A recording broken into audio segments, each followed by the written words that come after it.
Sejam bem-vindos, Caverna do Morcego, meu nome é Fábio, vamos lá resenhar mais um episódio de Titãs, quarta temporada, terceiro episódio chamado Jinx, com a apresentação de uma nova personagem aqui nesse universo dos Titãs. Já fico com o aviso antemão que trarei spoilers aqui, então falaremos sobre alguns detalhes importantes da trama por completo.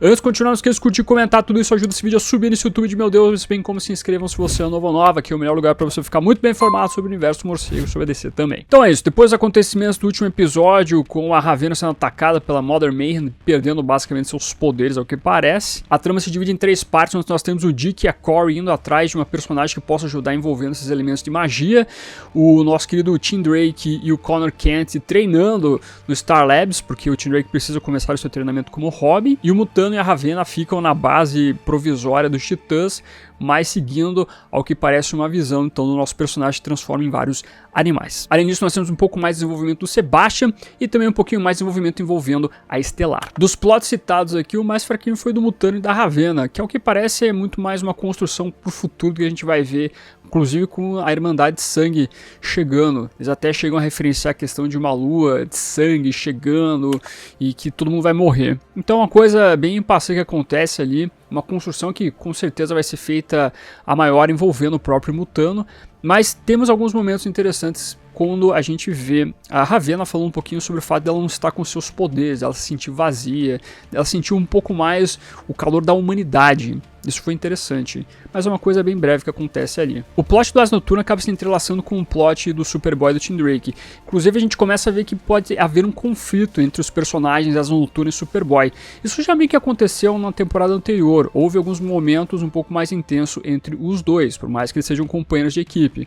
Mas aqui você vê que eles começam talvez a disputar liderança e ao mesmo tempo disputar ali, algumas escolhas de como conduzir todas as investigações que estão sendo feitas. O Superboy fica um tanto quanto sentido quando no final o Asa Noturna acaba falando para seguir o plano que ele já havia determinado envolvendo o Sebastian e não aquilo que o Connor queria. Então com o passar da temporada eu acredito, da maneira como eles estão plantando aqui, que eles vão colocar cada vez mais pimentinha aí dentro do que envolve essa interação desses dois personagens, que representam basicamente o Batman e o Superman. Então esse é um ponto que me chamou o interesse aqui da exploração.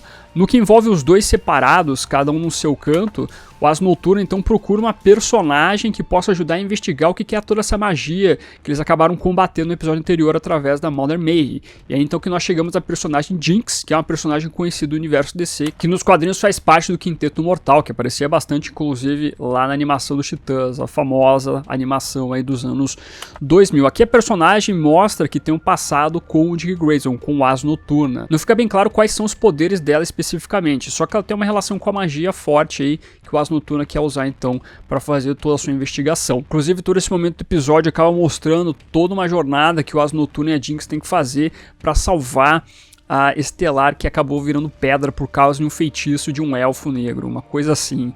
Então você vê toda uma construção ali para mostrar um pouco mais a relação do Dick com a Jinx. Esse é o propósito do episódio, que é interessante. Talvez se você, sei lá, tivesse feito os personagens conversar um pouco mais, você poderia ter resolvido a coisa um pouco antes e não fazer toda essa jornada aqui para você ver um pouco mais da personagem.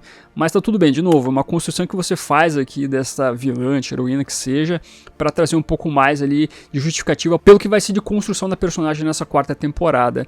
Eu só não gostei muito do que foi colocado envolvendo a personagem na prisão, ela fugindo tranquilamente, rapidamente, sem maiores problemas. A gente não tem muita explicação no que envolve isso, porque a gente não sabe exatamente quais são os poderes dela. De vez em quando a série Titãs ela peca muito nisso, em explicar um pouquinho dos pormenores para dar um pouco mais de credibilidade nas coisas que vão acontecendo.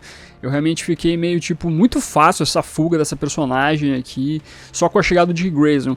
Inclusive eu nunca entendo muito bem essa relação do que envolve os Titãs com o Estado, com o governo, a maneira como eles agem como se fosse uma polícia especificamente, podendo interagir diretamente com os prisioneiros e coisas desse sentido. O Dick era policial, né, na primeira temporada, inclusive é uma coisa que foi deixada, não foi explorada mais. Será que ele continua sendo policial mesmo?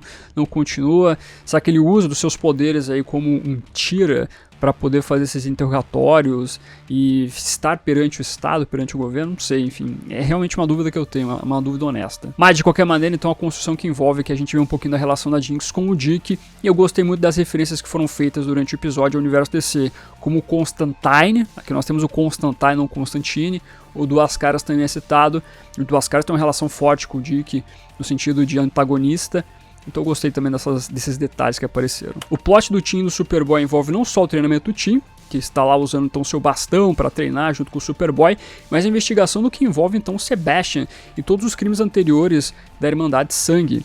Isso acaba sendo importante. O Superboy que tem sido um personagem muito legal dentro do desenvolvimento da série, porque ele trabalha como um detetive praticamente. Realmente é um cara lá que consegue usar os seus poderes para acelerar as investigações, é uma pessoa concentrada para fazer isso, é mais detetive que o Tim Drake, é mais detetive que o Asa Noturno, inclusive.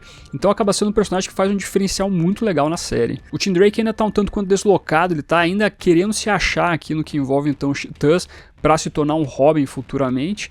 Então acredito que ainda é um personagem que a gente vai ver um desenvolvimento mais pra frente. Por enquanto ele tá um pouco ali meio que avulso, mas de qualquer maneira ele é importante para esse momento.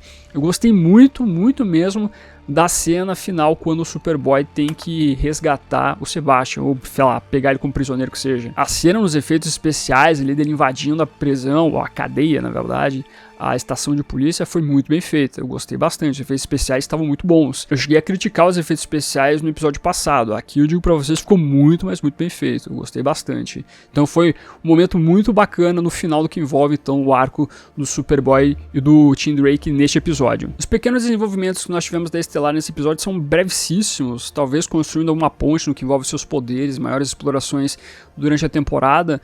É uma coisa que a gente vai ter que ver durante a quarta temporada mesmo, então nem merece aqui eu me aprofundar demais. Mas o que eu mais gostei desse episódio, na verdade, junto com toda a cena que envolve o Superboy, foi a construção do Sebastian com seus problemas, como vilão aqui. E toda a cena também que envolve lá ele indo até a empresa pra ver lá com o cara lá sobre as atribuições do seu jogo e a pessoa enfiando a tesoura nos seus olhos. Pô, eu achei que eles não iam mostrar esse negócio, e mostraram literalmente o cara enfiando uma tesoura nos olhos, meus amigos. É tipo assim, a cena de filme de terror esse negócio. É uma coisa que você vai ver nos filmes do Jason, do Fred Krueger, esses filmes slasher, assim, realmente foi um negócio tenebroso. E quando o cara enfia a tesoura no olho, não sai muito sangue, na verdade, né? Eles tentaram dar uma poupada nesse aspecto. Mas é como se o olho estivesse sendo uma gosma, que é uma coisa que você pensa que quando você vai perfurar um olho vai acontecer. Então dá aquela sensação ruim, assim. Quem tem esse problema, inclusive, de fobia com o olho, né, de tocar o olho, não sei o que, pode sentir muito mal assistindo essa cena. Mas eu gostei disso, porque uma coisa que eu defendo que esse episódio tem que fazer é focar no terror. Irmandade Sangue, Irmão Sangue, tem que focar muito nisso. Vai fazer muito sentido quando você trabalhar esses aspectos, tal qual a gente viu nos 2 primeiros episódios isso sendo trabalhado. Então isso é muito importante.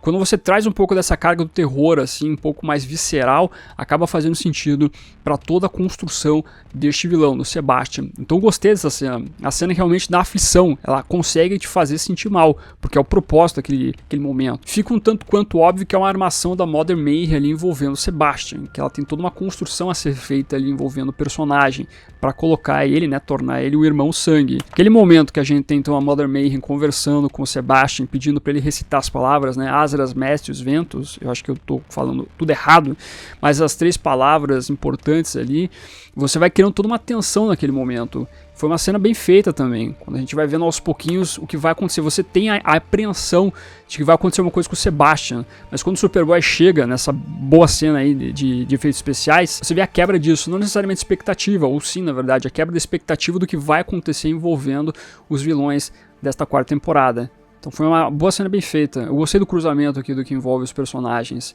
Então eu curti o episódio, eu gostei. Tem cenas ali realmente bem feitas, bem interessantes. Os melhores arcos aqui envolvem então o Sebastian com todo esse momento visceral. Um pouco mais o Superboy ali também. A apresentação da Jinx é interessante, por mais que acho que é uma personagem que ainda merece um pouco mais de construção pra gente entender exatamente quais são os poderes dela, a relação com magia e coisa nesse sentido. O restante dos personagens, os arcos estão ali, enfim, pra construir algo maior mais pra frente. Vamos ver o que acontece então nesse sentido.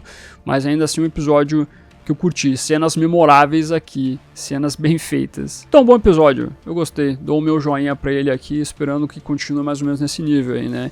Eu realmente quero que a série foque muito no terror, eu realmente peço muito para que eles continuem nesse aspecto. Mas quero saber de você, assistiu esse terceiro episódio, não assistiu? Pontos positivos ou negativos, traga os comentários aqui embaixo e aproveite e veja outros vídeos do canal, como a resenha dos 2 primeiros episódios de Titãs, dá uma olhadinha. E ao mesmo tempo informações envolvendo DC Studios com The Batman e a franquia Joker. Deixa aqui um emoji de morceguinho pra simbolizar que você ficou até o final do vídeo, muito obrigado. Curta, compartilhe, se inscreva no canal se você é novo ou nova, marque o sininho pra se notificar nos vídeos, esse eu ficando por aqui. Como sempre no final do vídeo nós temos os membros do canal, a galerinha que mantém este canalzinho aqui de pé, agradeço demais a colaboração de vocês, bem como de você que faz suas compras através dos links da Panini, Amazon, Magazine Luiza, Submarino e assim por diante. Meu muito obrigado como sempre, e se você está chegando agora e quiser ajudar o canal, os links estarão na descrição. Aproveita que você tá aí, meu amiguinho, dá uma olhadinha no vídeo que está aparecendo agora. É um vídeo que vale o seu clique. Agradeço a sua companhia, até a próxima e fui.